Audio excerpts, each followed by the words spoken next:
আল্লাহর নবী একদিন সাহাবায়ে কেরামদেরকে নিয়ে বসা, ডাক দিয়া বলে, ও সাহাবীরা, তোমাদের মধ্যে যদি কেউ আমার থেকে কোনো হক পাও আদায় করে নাও, আদায় করে নাও। আমি নবী যদি না থাকি আর নিতে পারবা না। চিন্তা করছেন নবীর থেকে কেউ হক পানা থাকবে? নবী বলতেছে, আমার থেকে যদি কোনো হক পাও আদায় করে নাও, আদায় করে নাও। একজন সাহাবী, সবাই চুপ, একজন সাহাবী দাঁড়ায় কয়, ইয়া রাসূলুল্লাহ, আপনি যদি অনুমতি দেন আমি আপনার থেকে একটা হক পানা, আপনি যদি অনুমতি দেন আমি আমার হক আদায় করে নেব। অন্যান্য সাহাবীদের চোখ গরম। নবী একটু ইশারা দেন, আরে এক্ষুনি সাইজ করে দিব। নবী বিষয়টা বুঝা ডাক দিয়া বলতেছে, সাবধান, এর হক আদায় করে নিতে দাও, কারণ এরে যদি এর হক আদায় করতে না দাও হাসরের দিন আল্লাহ আমারে ধরবে। বলো তুমি কি হক পানা? ওই সাহাবী ডাক দিয়া কয়, নবী গো, আপনি আমারে একদিন একটা থাপ্পড় মেরেছেন, আজকে আমি আপনার থাপ্পড় মেরে আমার হক আদায় করে নেব। নবী কয়, সবাই চুপ, তিনাকে তিনার হক আদায় করতে দাও। আমার গায়ে কোনো জামা ছিল না, আপনি জামাটা খুলে দেন। আপনি যদি জামাটা খুলে দেন আমি থাপ্পড় মারবো। নবী আমার জামাটা খুলতে যায়, এমন সময় ওই সাহাবী নবীজির গায়ের মধ্যে যাইয়া একটা চুমা দেয়, ডাক দিয়া কয়, নবী বেয়াদবি মাফ করবেন, আমি হক আদায় করতে আসি নাই, জান্নাত ওয়াজিব করতে আসছি। নবীজির গায়ের মধ্যে ছিল মোহরে নবুয়াত, কিন্তু বেয়াদব কাদিয়ানির বাচ্চারা বলে আরো কিছু নবী নাকি আছে। নাউজুবিল্লাহ। বিশ্ব নবীর ইন্তেকাল হয়ে গেলেন, মহানবী দুনিয়া থেকে বিদায় নিলেন ওফাত মোবারকের মাধ্যমে। এমন সময় আবু বকর কাঁদতেছেন রাদিয়াল্লাহু তাআলা আনহু, হযরত ওমর কান্না করতেছেন, হযরত আলী কান্না করতেছেন। কিন্তু খুব গভীরভাবে খেয়াল করেন, নবীজির প্রিয় সাহাবী নাম হলো হযরত বেলাল রাদিয়াল্লাহু তাআলা আনহু। আবু বকরের কাছে যায়, ডাক দিয়া বলে, ও আবু বকর, ও আবু বকর, আমার একটু বিদায় দেন, আমার একটু ছুটি দেন, আমি আর মদিনায় থাকবো না। আবু বকর ডাক দিয়া বলে, ও বেলাল, তুমি কেন মদিনায় থাকবা না? বলো তোমার কিসের অভাব? তুমি যদি চাও তোমার জন্য মসজিদে নববী থেকে মুয়াজ্জিনের বেতন দরিয়া দিব, তোমার জন্য মসজিদে নববী থেকে বাতার ব্যবস্থা করে দিব। হযরত বেলাল রাদিয়াল্লাহু তাআলা আনহু ডাক দিয়া বলে, ও ভাই আবু বকর, আল্লাহর কসম, আমি বেলাল বেতনের জন্য মদিনা ছেড়ে যাব না। আমি বেলাল মদিনায় থাকতে চাই না, কারণ যেই শহরে নবী নাই ওই শহরে আমি বেলাল কেমনে থাকবো? নাম মুহাব্বত। হযরত আবু বকর ডাক দিয়া বলতেছেন, ও বেলাল, তুমি কি নবীরে একাই ভালোবাসো? আমরা কি নবীরে ভালোবাসি না? হযরত বেলাল ডাক দিয়া বলে, ভাই, তুমিও নবীরে ভালোবাসো, আমিও নবীরে ভালোবাসি, কিন্তু পার্থক্য কোথায় জানোনি? ও ভাই আবু বকর, তুমি নবীর রওজার দিকে তাকাইলে সহ্য করতে পারো, কিন্তু আমি বেলাল যখন আমার নবীর রওজার দিকে তাকাই আমার কলিজাটা ভেঙে চুরমার হয়ে যায়, আমি বেলাল সহ্য করতে পারি না। ও আল্লাহর বান্দারা, হযরত বেলাল ডাক দিয়া কয়, ও আবু বকর, নবী যখন মদিনার রাস্তা দিয়ে হাঁটতেন আমি বেলাল যাইয়া ওই মদিনার মধ্যে নবীর সামনের রাস্তাগুলা পরিষ্কার কইরা দিতাম। ও ভাই আবু বকর, তুমি তো জানো না, নবী যখন মসজিদে নববীতে ঢুকতেন, আমি বেলাল যাইয়া নবীর জুতা মোবারক গুলা আমার বগল তলায় নিতাম। বলো এখন আমি কার জুতা বগল তলায় নেব? ও ভাই আবু বকর, এই চিন্তা করিয়া হযরত বেলাল মদিনা থেকে চলে গেলেন। এজন্য দেখবেন মদিনায় গেলে আবু বকরের কবর পাওয়া যায়, ওমরের কবর পাওয়া যায়, কিন্তু বেলালের কবর নাই। এইবার হযরত বেলাল রাদিয়াল্লাহু তাআলা আনহু চলে গেলেন সিরিয়ার দামেস্কে। কষ্ট হইতেছে আপনাদের? একটু নবীর প্রেম জড়ানো একটু কথা শুনেন। হযরত বেলাল চলে গেলেন সিরিয়ার দামেস্কে। 6টা মাস যাইতে না যাইতে হযরত বেলাল স্বপ্নে দেখেন রহমাতুল লিল আলামিন নবী আমার ডাক দিয়া কয়, রে বেলাল, ও বেলাল, আমার আবু বকর আইসা আমারে সালাম দে, আমার ওমর আমারে সালাম দে। ওরে বেলাল তুই কই? ও বেলাল, তোরে কেন দেখি না? হযরত বেলাল এই স্বপ্ন দেখিয়া ঘুম থেকে উঠে আশ্চর্য হয়ে গেলেন। হযরত বেলাল এবার ঘুম থেকে উঠিয়াই দৌড়, মদিনার দিকে দৌড়, মদিনার দিকে হাঁটতেছে, মদিনার দিকে হাঁটতেছে, মদিনার দিকে হাঁটতেছে। মদিনার ছোট ছোট বাচ্চারা, ছোট ছোট শিশুরা যারা বুঝে না, তারা তাকায়া দেখে হযরত বেলাল আসতেছি। মায়ের কাছে যাইয়া ডাক দিয়া বলে, মা, ও মা গো, নবী যেই দিন চলে গেছে ওই দিন তো বেলালও চলে গেছে। ও মা দেখো, বেলাল আজকে আসতেছে, মনে হয় আমার নবীও আজকে আবার আসবে। ও মা গো, নতুন কইরা জুতা পরায়া দাও, ও মা নতুন কইরা জামা পরায়া দাও। হযরত বেলাল কানতে কানতে মদিনার সামনে আসিয়া নবীর রওজার সামনে দাঁড়াইয়া ডাক দিয়া বলে, পয়গম্বর, গোলাম এসে হাজির।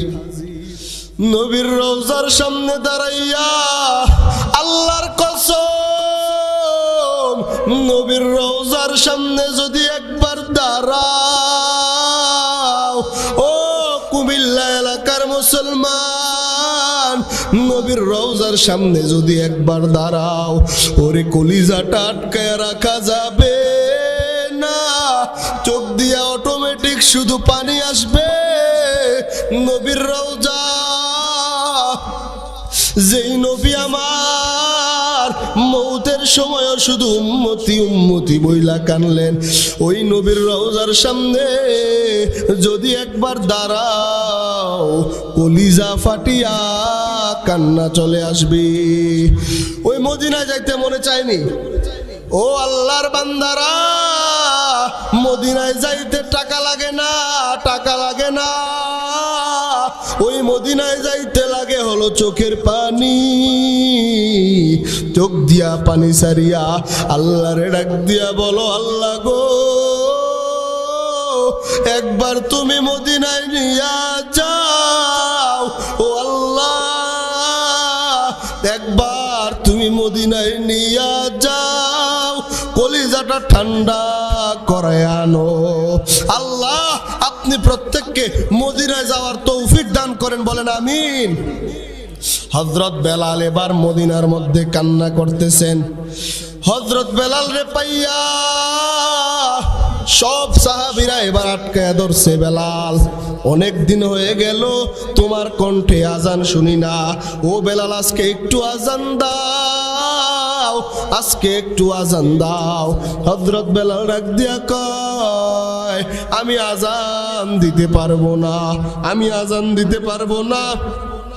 সব সাহাবীরা জোরাজুরি করতেছে। এমন সময় একজন মুরব্বী সাহাবী, নাম হলো সালমান ফারসি রাদিয়াল্লাহু তাআলা আনহু, ডাক দিয়া বলে, বেলাল রে, এইভাবে বললে কাজা হবে না। নবীর কলিজার টুকরা হাসান কই, নবীর কলিজার টুকরা হুসাইন কই? যাও হাসানের কাছে, যাও হুসাইনের কাছে।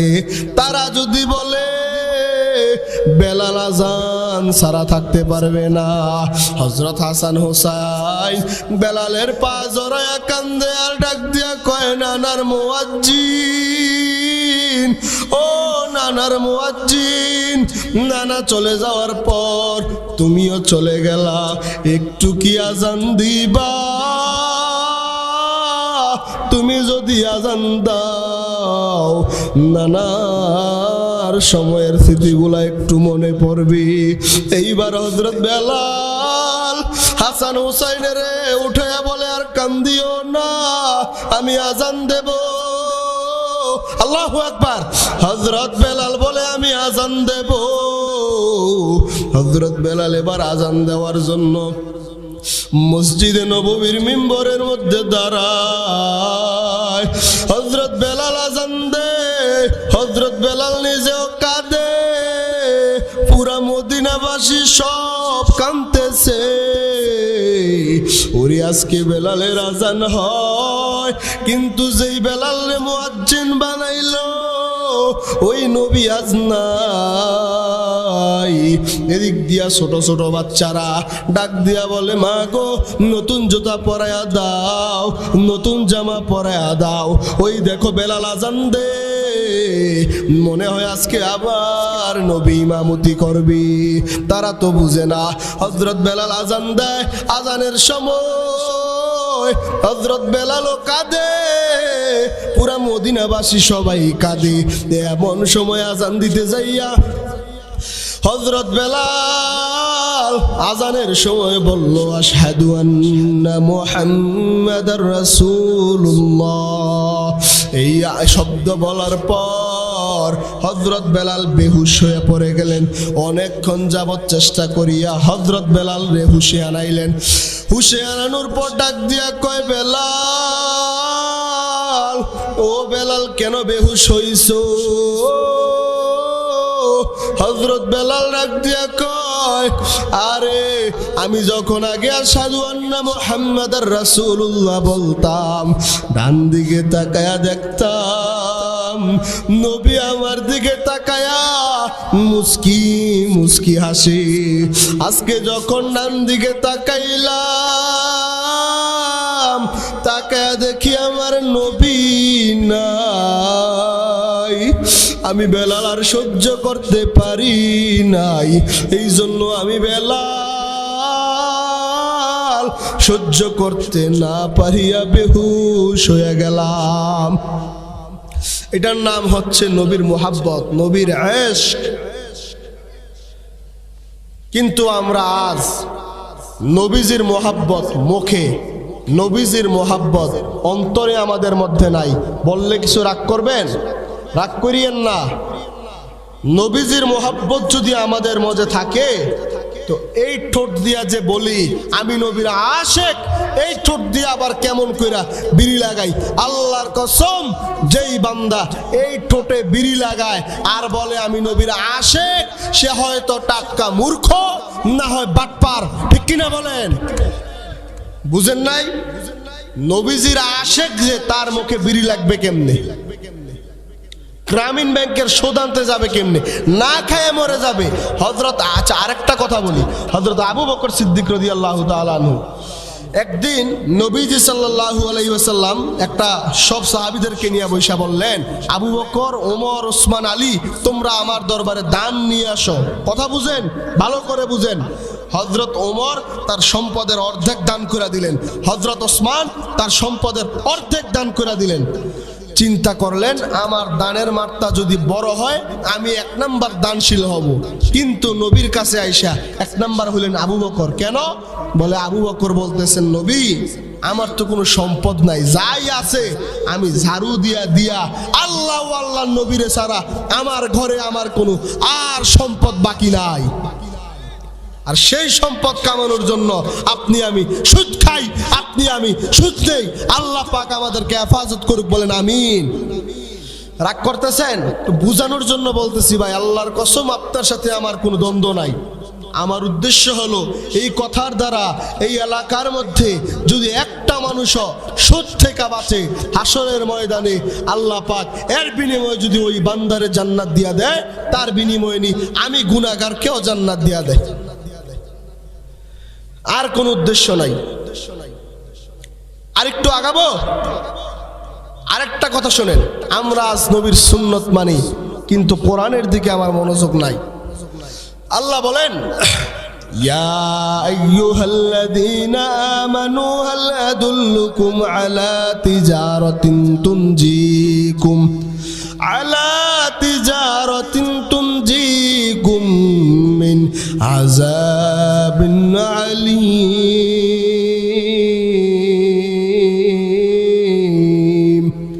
আল্লাহ বলেন, হে মানুষ, আমি কি তোমাদেরকে এমন এক ব্যবসার সন্ধান দিব না? কথা বুঝেন, আল্লাহ পাক বলতেছেন ব্যবসার সন্ধান। ব্যবসা মানেই তো মজার কথা। এমন ব্যবসার সন্ধান দিব না যেই ব্যবসার দ্বারা তোমরা কঠিন আযাব থেকে মুক্ত পাইবা। কিসের থেকে মুক্ত পাবো? কঠিন আযাব থেকে মুক্ত পাইবা। আচ্ছা, কঠিন আযাব থেকে মুক্তি পাইতে চান না কারা কারা? হাত তোলেন দেখি। সবাই চান? তাইলে এই আয়াতটা আপনার আমার সবার জন্য প্রযোজ্য, ঠিক না? এবার উত্তরে আল্লাহ কি বলে শুনেন। আল্লাহ বলেন, তুমিনুনা বিল্লাহি ওয়া রাসূলিহি ওয়া তুজাহিদুনা ফি সাবিলিল্লাহ। আল্লাহু আকবার। আল্লাহ বলেন, আমি আল্লাহর প্রতি ঈমান আনো এবং আমার রাসূলের প্রতি ঈমান আনো, আর তোমার আমি আল্লাহর দেওয়া জান মাল সম্পদ নিয়া আমি আল্লাহর রাস্তায় সংগ্রাম করো। আল্লাহর রাস্তায় সংগ্রাম করার ব্যাখ্যা কি বুঝেন? যে নামাজ পড়ে না তার জন্য ব্যাখ্যা হলো নামাজ পড়তেই হবে, এটাই হলো তার জন্য আল্লাহর রাস্তায় সংগ্রাম। কথা বুঝেন? যে রোজা রাখে না সে রোজা রাখতেই হবে, এটা হলো আল্লাহর পথে সংগ্রাম। যে পর্দা করে না সে পর্দা করতেই হবে, এটা হলো আল্লাহর পথে সংগ্রাম। আল্লাহর কসম একবার, আল্লাহর কসম দুইবার, আল্লাহর কসম তিনবার, আল্লাহর কসম। কোন বান্দা যদি কিয়ামত পর্যন্ত হায়াত পায়, ওই কিয়ামত পর্যন্ত যদি প্রতিদিন দিনের বেলা রোজা রাখে, ভালো করে বুঝেন, দিনের বেলা রোজা রাখে, রাতের বেলা সারা রাত নামাজ পড়ে, একটা সেকেন্ডও আল্লাহর ইবাদত ছাড়া কাটায় না, কিন্তু তার মেয়েটা যদি পর্দা না করে, সে যদি তার মেয়ের পর্দার জন্য তাগিদ না দেয়, আল্লাহর কসম এই আমল দিয়া আল্লাহর জান্নাত পাওয়া সম্ভব না। কই আছেন আপনি? কই আছি আমি? এত সোজা জান্নাত, আবার এত কঠিনও না। আপনার মেয়েটাকে যদি আপনি বলেন, মা তুই কলেজে যা, পর্দা কইরা যা, আপনার গুনাহ হবে? আপনার ঠোঁটে কি কোনো সমস্যা হবে? তো কেন বলতে পারেন না আপনি? আপনার জবান দিয়ে কেন বের হয় না এই কথা যে মা পর্দা কর, মা পর্দা কর? কেন বের হয় না আপনার মুখ দিয়া? আপনি মুখ দিয়া বলেন, তারপরেও যদি সে না মানে, সেটা সে আল্লাহর সাথে বুঝবে। কিন্তু আপনি বাবা হিসেবে আপনি অবশ্যই আপনার মেয়েটারে পর্দায় রাখাবেন। আপনার ছেলেটা কি বলবো গত শুক্রবার এই নারায়ণগঞ্জ থেকে মাহফিল করে আসতেছি, আসার পথে মেঘনা ব্রিজের আগে বয়স হবে 16 থেকে 20 বছর, 10 থেকে 12টা যুবক, হাতের মধ্যে এত বড় একটা কুড়াল, একজনের হাতে এত বড় দা, কি করতেছে? গাড়ি ভাঙতেছে আর ডাকাতি করতেছে। তার বাপের পরিচয় কি? তার বাপ একটা চোরের বাপ, ডাকাতের বাপ। কেন? কারণ হচ্ছে সে সুশিক্ষা দিতে পারে নাই। রাগ করিয়েন না, আপনাদের সমাজ পরিবর্তনের জন্য বলতে চাইতেছি, আর অন্য কিছু না। আপনার ছেলে যে রাতের একটায় ঘরে ফিরে, আপনি খবর নেননি কি করে? অথচ তার সাথে স্কুলে পড়ে, কলেজে পড়ে, নামাজি দাড়িওয়ালা নাই, আছে না? আবারও ক্ষমা চাইতেছি, কেউ ভুল বুঝবেন না। আপনাদেরকে কাউকে টার্গেট করে কোনো কথা বলা আমার উদ্দেশ্য না। আমিও আপনাদেরকে চিনি না, আপনারাও আমাকে চিনেন না। একমাত্র আল্লাহর জন্য বলতেছি। আচ্ছা একটা কথা বলেন, আপনি যদি মানুষ হয়ে থাকেন, একটা পুষ্কুনির পাড়ে দিয়ে আপনি হাইটা যাইতেছেন আর দেখতেছেন একটা ছোট বাচ্চা খেলাধুলা করতেছে, আপনি মানুষ হয়ে থাকলে তারা ওইখানে একলা ফালায় আসতে পারবেন? কেন? সে একবার যদি খাদে পড়ে যায় আর উঠতে পারবে না। আমি কোরআন হাদিসের এলিমের চক্ষু দিয়া দেখতেছি আমরা সব জাহান্নামের পথে হাঁটতেছি, এই জন্য কষ্টে বুকটা ফাইটা যায়। দিল্লি মসজিদের ইমাম হুজুর সব সময় খুতবা দেওয়ার সময় শুক্রবারে রুমালটা এইভাবে এত বড় লম্বা কইরা টাইনা তারপরে খুতবা দেয়। একদিন এক আলেম প্রশ্ন করলেন, ও ইমাম সাহেব, আপনি এত বড় রুমাল টাইনা কেন খুতবা দেন? আপনি এত বড় রুমাল কেন টানেন? ইমাম সাহেব বলে, আগামী সপ্তাহে তুমি উত্তর নিয়ে যাইও, আগামী সপ্তাহে উত্তর নিয়ে যাইও। আগামী সপ্তাহে ওই আলেম আসলেন। ইমাম সাহেব বলে, আলেম তুমি আজ মেম্বারে বসো, আমি নিচে বসি। ফট করে অজ্ঞান হয়ে গেল ওই আলেম। কি হলো আলেম, তুমি অজ্ঞান হলা কেন? তো হুজুর, আমি তো চোখ দিয়ে তাকায় দেখি এই দিল্লি শহরে সব কুকুর, সব শিয়াল, সব বিড়াল, ফাঁকে ফাঁকে দুই একটা মানুষ দেখা যায়। বুঝেন কিছু? বুঝেন? অথচ আল্লাহ পাক আপনাকে আমাকে এত মায়া করে বানাইছেন। লাকাদ খালাকনাল ইনসানা ফি আহসানি তাকওয়িম। একটা কথা বলি, এক আল্লাহর বান্দা স্বামী তার স্ত্রীরে ডাক দিয়ে বলতেছে, স্ত্রী তুমি চাঁদের চেয়েও সুন্দর। কথার মাঝে কথা আসলো তাই বললাম। বলতেছে, তুমি চাঁদের চেয়েও সুন্দর যদি না হও তোমাকে তালাক দিয়ে দিলাম। এক তালাক, দুই তালাক, তিন তালাক, শেষ। এইবার অনেক আলেমদের কাছে ফতুয়ার জন্য গেল, অনেক মুফতি সাহেবের কাছে ফতুয়ার জন্য গেল। মানুষ কি চাঁদের চেয়ে সুন্দর ভাই? মানুষ কি চাঁদের চেয়ে সুন্দর? না। তো এবার ওই আলেমরা, মুফতি সাহেবরা ফতুয়া দিয়ে দিল যে তালাক হয়ে গেছে। কি হয়ে গেছে? তালাক হয়ে গেছে। লোকটা মন খারাপ করে বসে আছে। সে নিজেও তো উত্তেজনার জোরে বইলা ফেলছে, আসলে সে এভাবে বলতে চায় নাই। এমন সময় দেখা হলো ইমাম আবু হানিফার সাথে। কার সাথে? ইমাম আবু হানিফা রহমতুল্লাহ আলাই। ইমাম আবু হানিফা ডাক দিয়া বলে, ভাই কেন কাঁদো? ওই লোক ডাক দিয়া বলে, ভাই ভুল করিয়া বলিয়ে ফেলাইছি, আমার স্ত্রী চাঁদের চেয়েও সুন্দর না হয় তালাক। তালাক হয়ে গেছে, কি করার? ইমাম আবু হানিফা বলে, বসেন তো আমি একটু দেখি। অনেকক্ষণ দেখা দেখা তিনি বলতেছেন, না তালাক হয় নাই। কেন? বলে আল্লাহর কোরআন সাক্ষী। আল্লাহ বলেন, লাকাদ খালাকনাল ইনসানা ফি আহসানি তাকওয়িম। আল্লাহ মানুষকে সবচেয়ে সুন্দরভাবে বানাইছে। তাহলে আল্লাহ যদি মানুষকে সবচেয়ে সুন্দরভাবে বানায়, চাঁদের চেয়ে সুন্দর করে বানাইছে, তাহলে তালাক হয় না। আল্লাহু আকবার, আল্লাহু আকবার। কথা বুঝেননি? আল্লাহ মানুষকে এত আদর কইরা বানাইছে, এত মায়া কইরা বানাইছে, এত মোহাব্বত কইরা বানাইছে। সাত আসমান, সাত জমিন, সবকিছু বানাইতে আল্লাহ সময় নিলেন মাত্র 6 দিন। কয় দিন? মাত্র 6 দিন। আর আপনি আমি এক ফোঁটা নাপাক পানি থেকে মানুষের আকৃতিতে আল্লাহ আদর কইরা মায়া কইরা আনতে আনতে প্রায় 6 মাসের মতো সময় লাগাইছে। আল্লাহু আকবার বলবেন না? ওই আল্লাহর সাথে কিভাবে নাফরমানি করেন? আসলে মরার চিন্তা নাই। কি নাই? মরার চিন্তা নাই। আজকে আমার নানা ইন্তেকাল করছেন, আজকে আল্লাহ পাক জান্নাতবাসী করুক, বলেন আমিন। জানাজা পড়াইলাম, সবকিছু দাফন করলাম, দিয়ে আসলাম মাটির নিচে। আমি আমার জায়গায়, মামারা মামাদের জায়গায়, যে যে যার যার কাছে কাছে। ওই মৃত লাশের জন্য কেউ আটকায় পুরা নেয় নাই। আপনিও যেদিন মারা যাবেন, আপনার সন্তানরাও আপনার জন্য আটকায় থাকবে না। তারা আপনারে পাড়াইয়া পাড়াইয়া, মাটি দিয়া পাড়াইয়া পাড়াইয়া, তারপরে আপনারে চির বিদায় কইরা দিয়া এরপরে হের মতো হয়ে চলবে। আর আপনি এরে খাওয়ানোর জন্য, এরে বিল্ডিং বানায় দেওয়ার জন্য হালাল হারাম চিন্তা করেন নাই, সুদে টাকা তুলছেন। আপনি তো সবচেয়ে বড় বোকা। আপনি একবারও চিন্তা করেন নাই আপনি কার জন্য কি করবেন। ভাই কষ্ট লাগতেছে আপনাদের? কষ্ট পায়েন না। আল্লাহর মোহাব্বতে কথাগুলা বলতেছি, আল্লাহর মোহাব্বতে। নবীর আদর্শ আজ আমাদের মাঝে নাই। নবীর আদর্শ আজ আমাদের মাঝে নাই।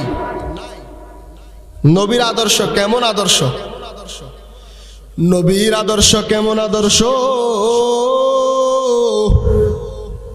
আল্লাহর নবী রাসূলুল্লাহ সাল্লাল্লাহু আলাইহি ওয়াসাল্লাম,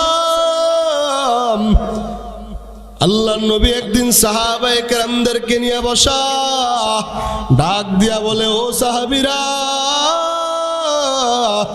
তোমাদের মধ্যে যদি কেউ আমার থেকে কোনো হক পাও আদায় করে নাও, আদায় করে নাও।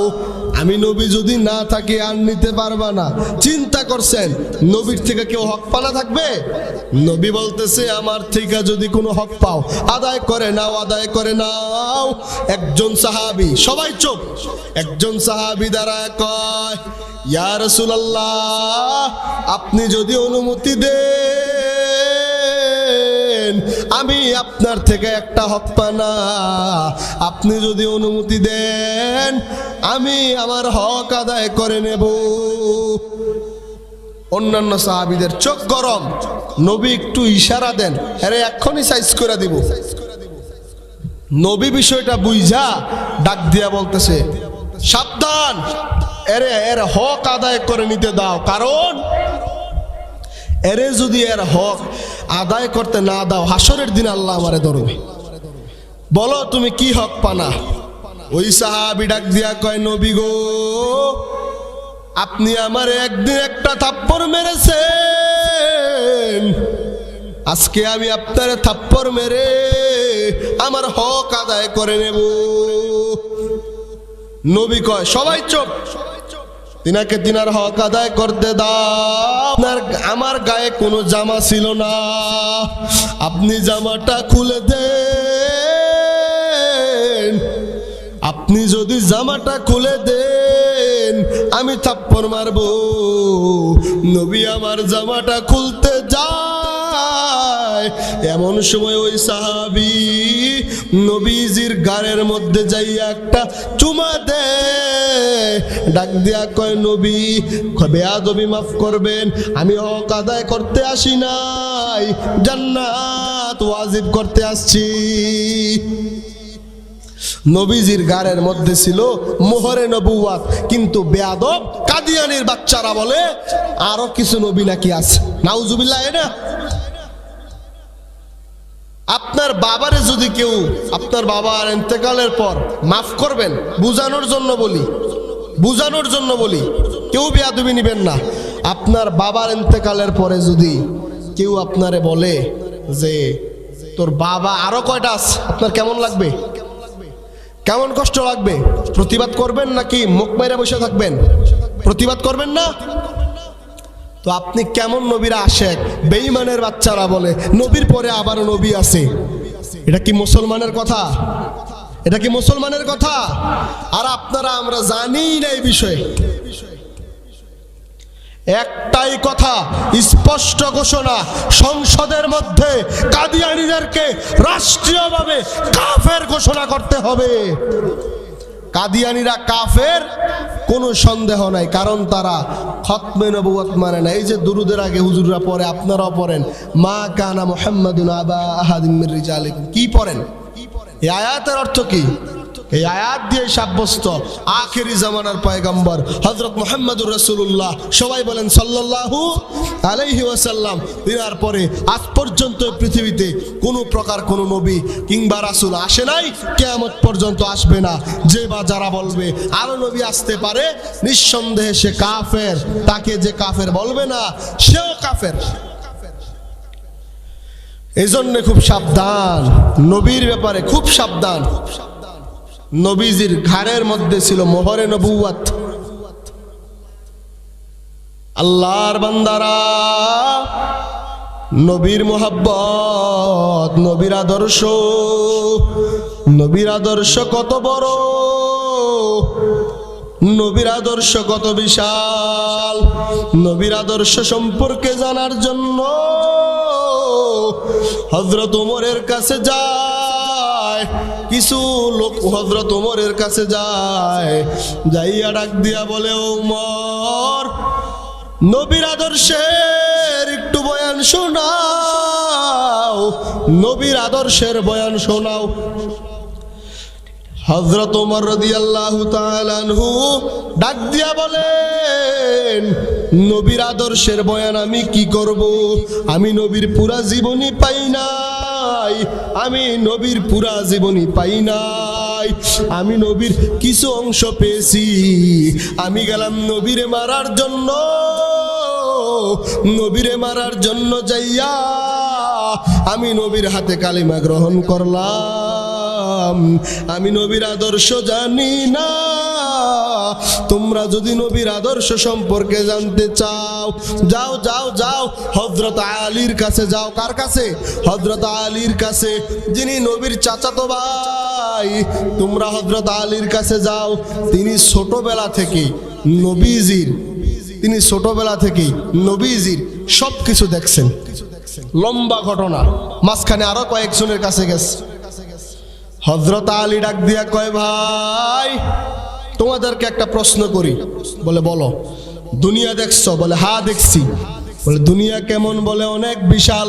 বলে, কেমন বিশাল? একটু বিবরণ দাও। আল্লাহু আকবার, একটু বুঝেন কেমন বড়, একটু বিবরণ দাও। লোকেরা বলে, দুনিয়া এত বিশাল, এত বড়, এত বড়, এই দুনিয়া সম্পর্কে বক্তব্য দেওয়ার ভাষা আমাদের নাই। ও আল্লাহর বান্দারা, হযরত আলী ডাক দিয়া কয়, তোমরা তো বড় মূর্খ, কারণ আল্লাহ পাক বলেন দুনিয়াটা হলো সামান্য। নারে তাকবীর, নারে তাকবীর। প্রধান বক্তার আগমন, মুফতি হাবিবুর রহমান মিসবাহ সাহেবের আগমন। বলতেছিলাম, 1 মিনিটে সংক্ষেপে শেষ করে দেই। হযরত মাওলানা মুফতি হাবিবুর রহমান মিসবাহ সাহেব দামাত বরকাতুহুল আলিয়া হুজুর চলে আসছেন। 1 মিনিটে আমি শেষ করে দিই। হযরত আলী বলতেছেন, তোমরা দুনিয়াটারে বড় মনে করতেছো, আর এই দুনিয়াটা এত সামান্য। আল্লাহ বলেন নবীজির আদর্শ বিশাল। তাহলে এই সামান্য দুনিয়া নিয়ে তোমরা যদি বয়ান করতে না পারো, আমি বিশাল ওই নবীর আদর্শ নিয়ে কিভাবে বয়ান করব? আল্লাহ আপনি আমাদেরকে নবীর আদর্শে আদর্শিত বানায় দেন, বলেন আমিন।